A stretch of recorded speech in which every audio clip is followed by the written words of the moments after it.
Good evening. Welcome to WSBI, your resource for success podcast program, where you get to meet inspiring women-owned businesses from across the country. And now, for your host, Kimberly McLemore.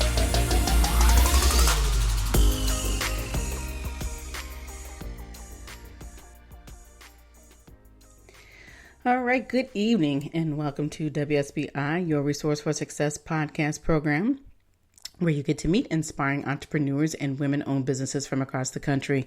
I am your host, Kimberly McLemore, and welcome to another night of sharing. With us, we have special guest Danielle Hughes. Danielle is the Chief Personality Officer of More Than Words Marketing. She helps people and the brands that target them to develop their genuine personality brand, creating content that sounds like you, and giving you the space to truly be yourself in your messaging. She has done work for companies like Discovery Channel, eBay, Gap, JED Foundation, Catalyst, JDRF, SEO and TD Bank, just to name a few.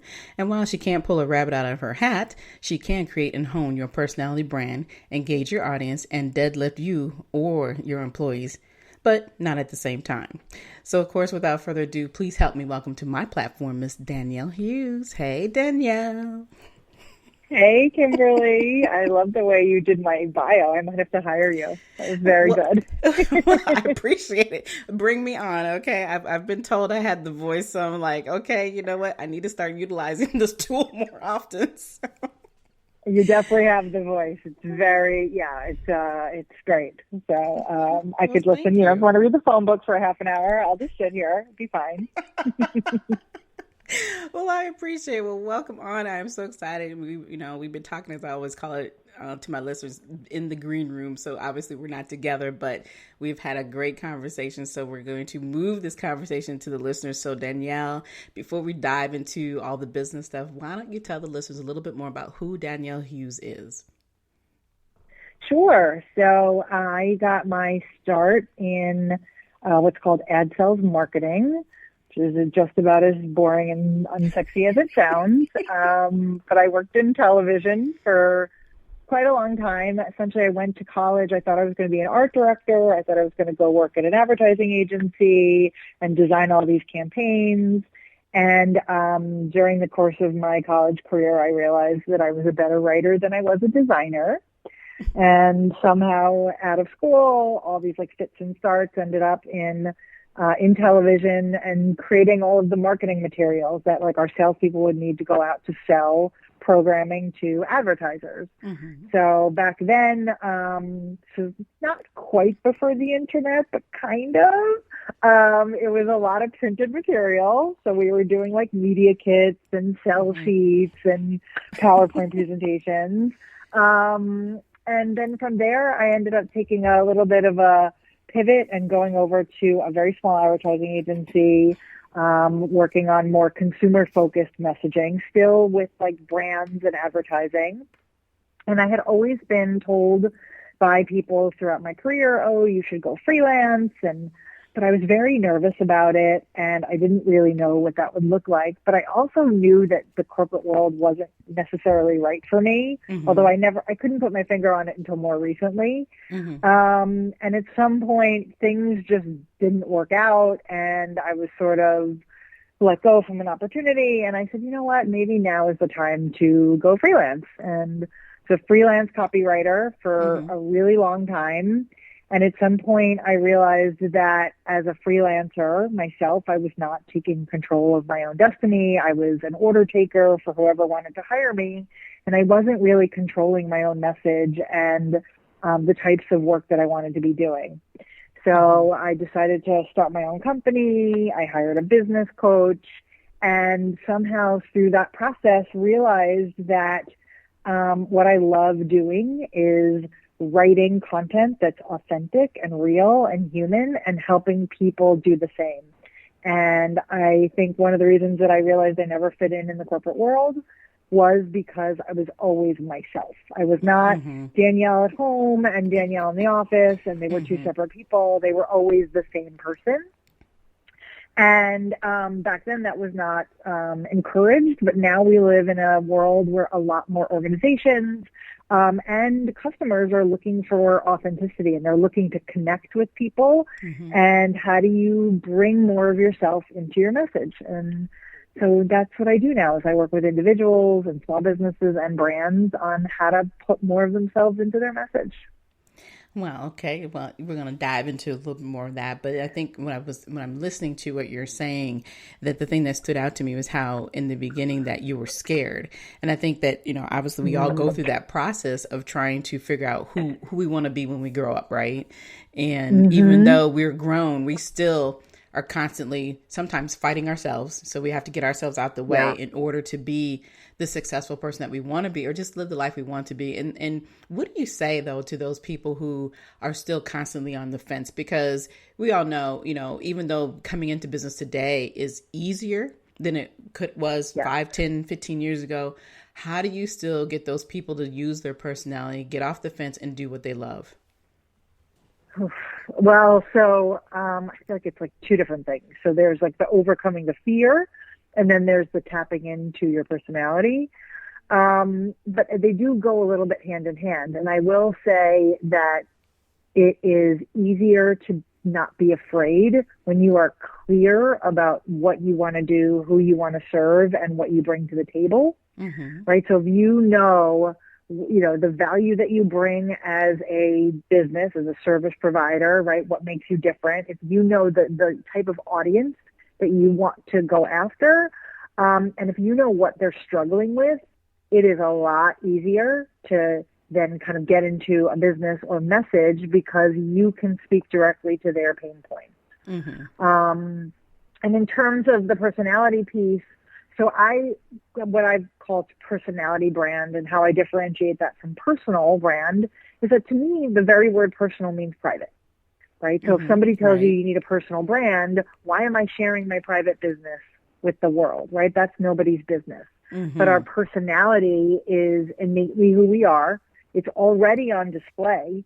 So how do we tap into that to just bring more of that to the forefront to create that connection with someone so that they're going to want to work with us, or they're going to understand what it would be like to work with us. Mm-hmm. And it's really fascinating that the more people lean into that message and they embrace a little bit of their personality, first of all, the less generic you become, right? So you have a point of view. Mm-hmm. You will definitely alienate some people, but I always say if you're not alienating people, you're doing it wrong.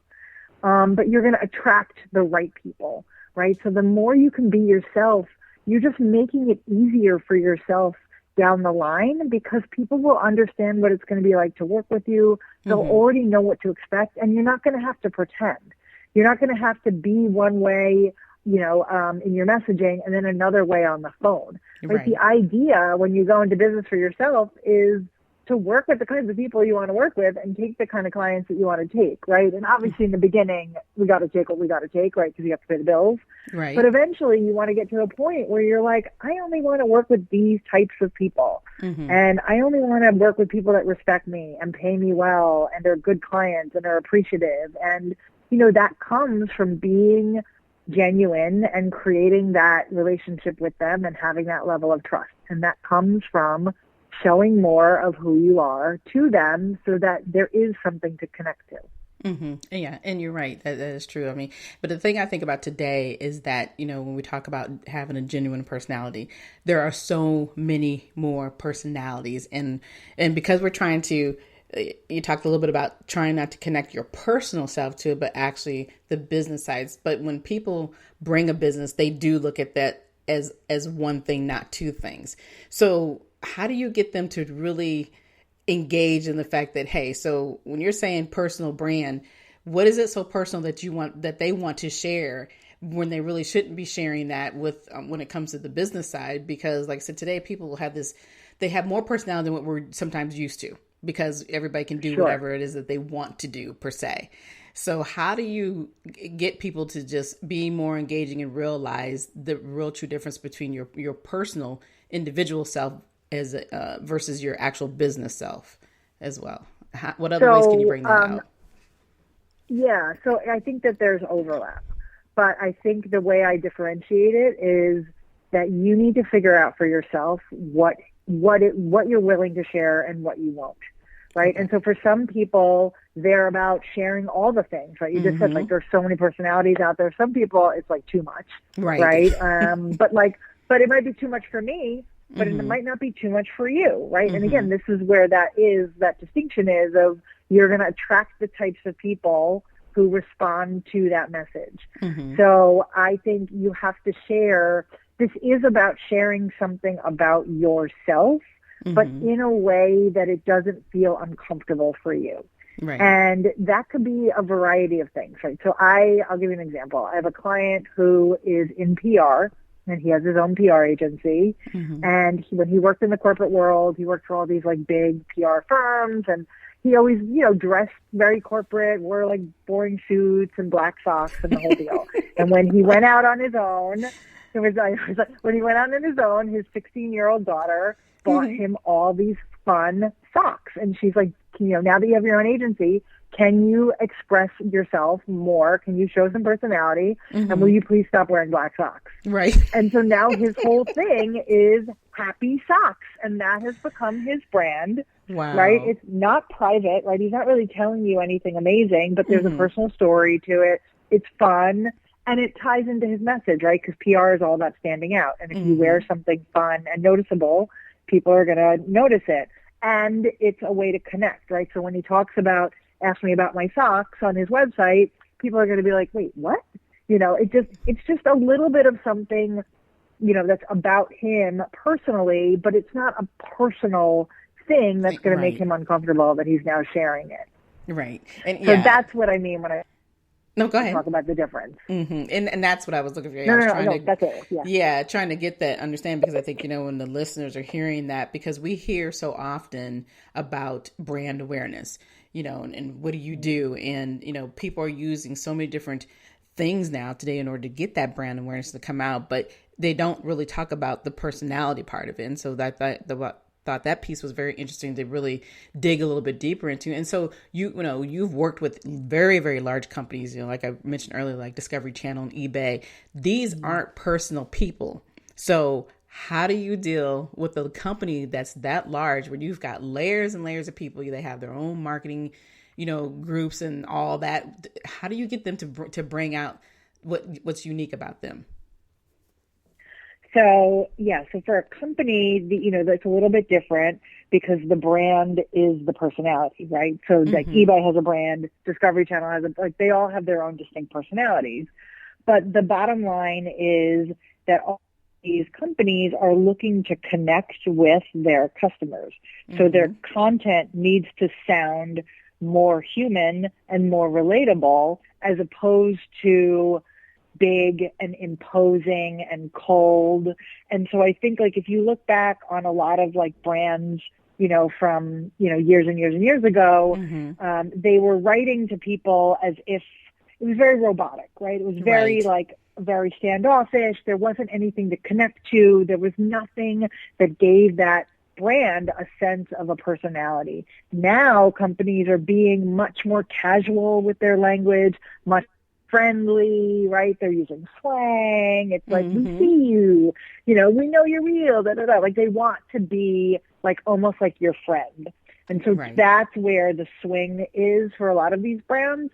And obviously they all have their, there's very strict guidelines about how they present themselves, but all of them are moving in this just friendlier, what I call human direction, as opposed to, writing to an advertiser where it would be very stiff. Now you're saying, okay, well, the person at the other end of the line is still a human. What is that emotional piece that I can bring to this messaging that's going to connect with them, that they're going to want to do work with us, or that this message is going to be resounding to them or strike a chord?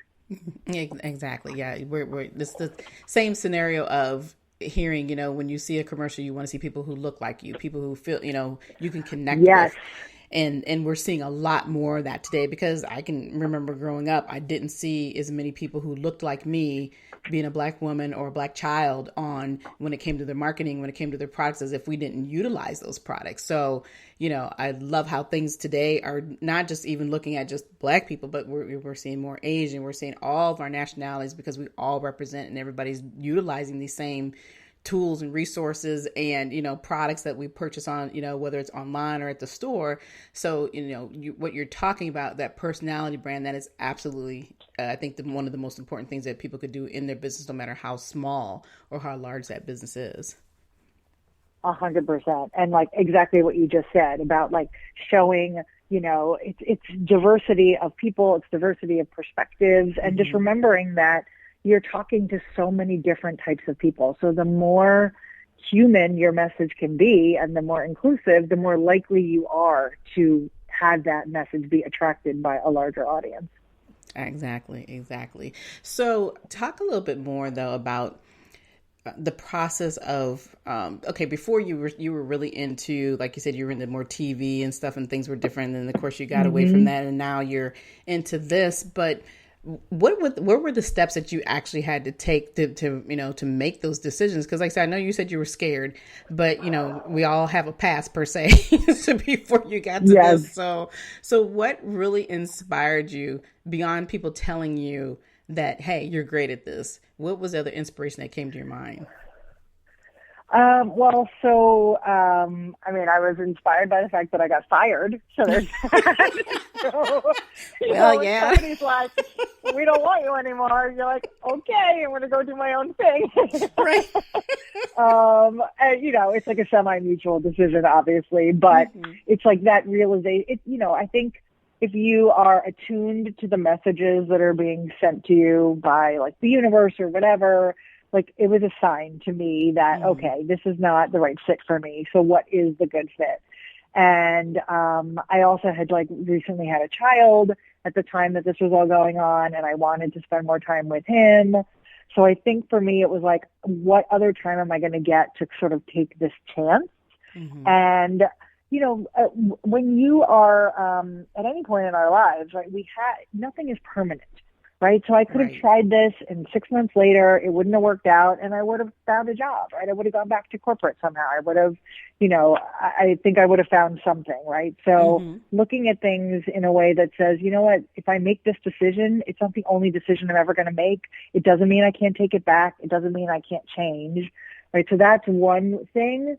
And then the other thing for me in terms of how did I sort of, kind of shift my perspective on like the freelance to business owner. I was very fortunate when I left the corporate world that I'd created a lot of relationships and I'd had a lot of good friends and colleagues that hired me when I left. So I didn't really have to do much networking. I didn't have to do much other than outreach to people saying, hey, I'm now doing this and, if you need any help, let me know. But at some point, all that goodwill dries up. And I started to see the writing on the wall and realize, the phone's not ringing as much and I'm not getting a lot of inquiries. And maybe I need to think about what am I looking at for the rest of, my life or the next X number of years? And what is the mark that I want to make on the world? And that's when I said, you know what, I should maybe make a little bit of an investment and find a coach, someone who can kind of give me direction on what's going to make sense for me. And also thinking about, what is the types of things that I really want to be spending my time on and who are the people that are going to help me get there. And then I started doing a lot of networking, which is really important. And I had never networked before. And I know a lot of people don't like networking, but to me, it's just relationship building, right? Just going out there and trying to find people that you want to connect with and that you can help and that they can help you and that will support you. And I ended up, finding a really great group, which led to several other groups and, and then everything sort of snowballs from there. But I think the first step for me was just the asking for help, like realizing I can't do this by myself anymore, even though it's me and I'm a freelancer and it would be my business. There are smarter, better people in the world who I should be reaching out to, who should be helping me to do this. And that shame of I need to do it all myself, especially as a woman, just needs to go away. And I need to say, hey, I need help and who can help me, get to where I need to be. Right, right. And I love what you just said there about the fact that as women, it's like you got to let that shame go, thinking that, okay, it's not that as a woman you can't do it, but, we're all human. And, everybody has, they can hit their head on the wall at one point. You got to say enough is enough. But I love how you really took the time to go back and reanalyze everything that you were doing, like I say, even though it was a choice, a decision that, they might have fired you, but like you said, it was okay. You were fine with it because it was something you knew it had to be done. But throughout that whole process of you grew, you really started to hone into who you were. And, now here it is, you're teaching other people, you have been for years, how to hone into their own personality and what is really right for them. So what has happened throughout 2020? We all know that 2020 was a crazy year for everybody, and things are still building now. What did it look like for you? For most people, it was horrible, and then you have those other people who were, it was, hey, this is the greatest time we had. We've made more money type scenario any other where in my life. So tell us your experiences and how did you have to pivot and maneuver around in 2020? So I was one of those people that had a very good year. I'm very fortunate. And I think a lot of it had to do with the foundation that I had laid before 2020, right, of having these systems and supports in place. And I think this realization from a lot of people and companies that, wow, we need to message, and we need to message in a genuine way, because artificial messaging and fakeness and all that is not going to fly right now. There's so much going on. People need empathy. They need compassion, and they need to know that, brands or service providers understand what they're going through. So, I got very busy, and that has remained even busier.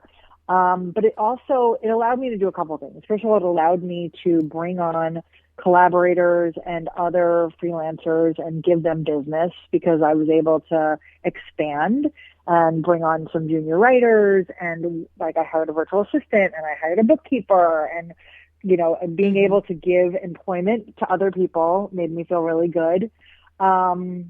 And it also then freed me up, right? The more help you get, the more you free up to focus on what you do best. And I don't do bookkeeping best or admin stuff best. That's not my thing.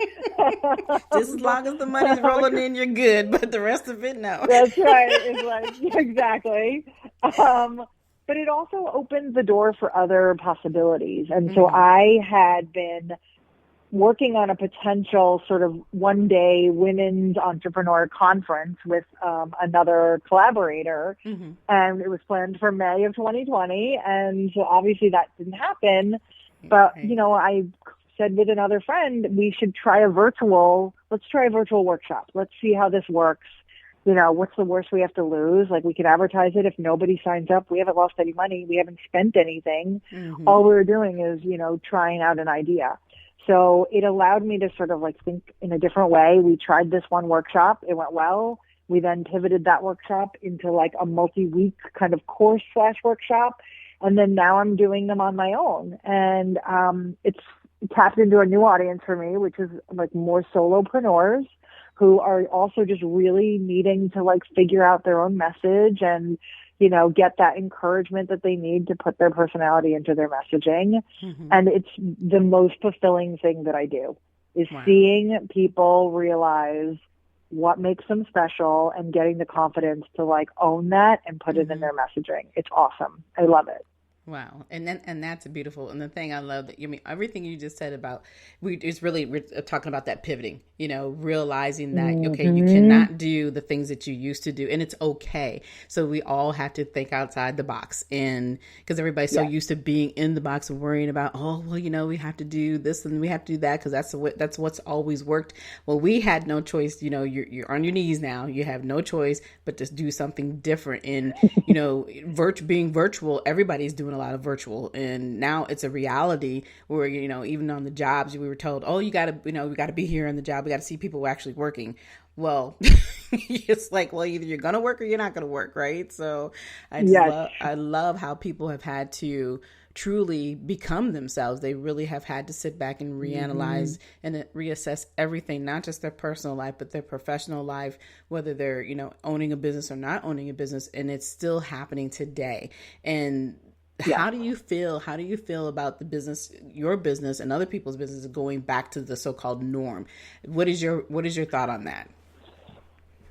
So I don't think that we're going back. First of all, there's no backwards ever, right? We're only ever moving forward, regardless of all. So you're only progressing. I think there's going to be some hybrid of some ways that things were done, meaning in person, but I think virtual will always be here to stay, because I think so many organizations and people realize that they can do this. Like, some people are more productive, some people are happier. Yes, some people are not as happy. And I really hope that there is something that we find that balance for people that really need connection, that need to be in person, that want to have, people around them. But I think that, I know people who are like, I'll never go back to a live networking group, because if I could network in my pajamas from my home and I don't have to drive anywhere, and then what if it's garbage and I don't meet anyone, right? The virtual has removed the risk. There's no risk, right? You can log on, 5 minutes in, you're like, I'm out. Exactly. Yeah. And even if you paid for it, nobody's going to know. Correct. Right. It does not matter. It does, but you haven't wasted hours of getting ready, getting in a car, or getting on the subway, going into the city, doing the thing, and then coming home, and then you've lost 3 hours of productivity that you could be working, right? And not that being productive is the main driver for everything, but I do think that there's a lot of instances where this virtual model will pay dividends. But I am desperately ready to go back and, meet some clients in person and, be in a room of people where you have that energy. Right. So I definitely see it being a combination for sure, where there's you have more options, right? It's just an additional option. You want to do a remote? Yeah. You want to in person? Yeah. You want to just get on the phone? Yeah. It's just another thing in your arsenal. Exactly. And I think the thing that bothered me about the whole situation, that it's a shame that we had to go through this process in order to figure out, what else can be utilized. Teleworking has been something that's been talked about for years. Some people were doing it, some people weren't. But it was always this attitude of, well, I got to see my workers. It's like, what difference does it make as long as the work is getting done? And then also it's giving people that option of not feeling like you have to be stuck for 10, 15 hours working in an office environment where you can actually get up and breathe, and being in your own business, you can also work around to, hey, do I really need this many hours? I interviewed somebody about that last week. We were talking about the fact that we still have to live. You still want to be able to have your time and not have to feel like, what the old saying is, well, you have to be the first person in the room and the last person leave. Those days are over to leave, yes. I hope so. I really, that's another rail on corporate. But I agree with you, Kimberly. I think that it's unfortunate, obviously, and there's so much tragedy that's happened and trauma. But I think so many organizations are realizing that need for FaceTime is fake. And, while you need to, it's just a way because I think that was a way of managers being like, I don't have to take the time to get to know you, but if I see you in the office, I'll know you're working. Now you're forced to connect with your employees. Now you're forced to recognize them, to make sure that everybody is getting their fair due, to make sure that everybody's getting the right assignments. And organizations too are like, why are we spending millions and millions of dollars on rent? When people can maybe come into the office sometimes and then not others, right? Come in for big meetings, come in when it matters. But if you just need to get work done, stay home and get your work done. Exactly. And that's all. That's what's important. Exactly. I couldn't agree with you more. And I hope all of these listeners are listening. But if you're working for somebody, if they're not listening to you, that now's the time that they need to be listening to you. Okay. Because exactly. The options are out there. So people aren't putting up with it anymore. And then I think too, obviously it depends on your family, environment, the whole 9 yards, but it's all about having the flexibility. And I think that's the most important part when it comes to balancing out your families. We don't have to worry about having those I can remember, when you're in the office, you have those questions about, well, do you have a family and do you have to be gone at this time or that time? Now you can have all those, that flexibility and don't have to have those wasted conversations anymore. Because I think it's always unfair that if you're single, they expect you to stay longer. So I'm like, wait a minute now, yes. what is going on here? Yep, exactly. And if you're a man who leaves early for his child, saying you're a hero. If you're a woman that leaves early for your child, saying you're a villain. Exactly. Right? Again, yes. So I just, I think that this is hopefully like shining a light on people realizing the value that they bring to their organization, and that they're willing to step up and say, like, this is what I do, and I'm a good worker, and I do a good job, and I want to be recognized for it. Exactly. Right? And I don't need to be micromanaged and second guessed. Right. And of course, now, if you are looking to start a business, this is the ample time to do that. Yes. Like I said, with all the flexibility, it's easier to have your own, but definitely the big part is, of course, knowing what it is you want and then dealing with your personality brand. So my other question for you, as we're getting close to the end of the show, is that what other advice would you give to someone who is looking to start a new business? I would say definitely get support, meaning find people that have done this already who can help you, right? Don't just expect to do all the Googling and start it up on your own. I think it's really important to have a why, right? To understand why are you doing this, right? And it's okay if your why is I need to make money, that's a perfectly fine why, but question that even further, right? You want to make money, but what would really make you happy? Why are you doing this? Who do you want to serve, or what is the product that you have? And then I think the biggest thing is just it's never going to be perfect. So don't futz around with it forever. Don't make excuses about, well, my website's not ready, or this, and this. Try to get to a place where you're I'm just going to pull the trigger, and then there's always room to grow.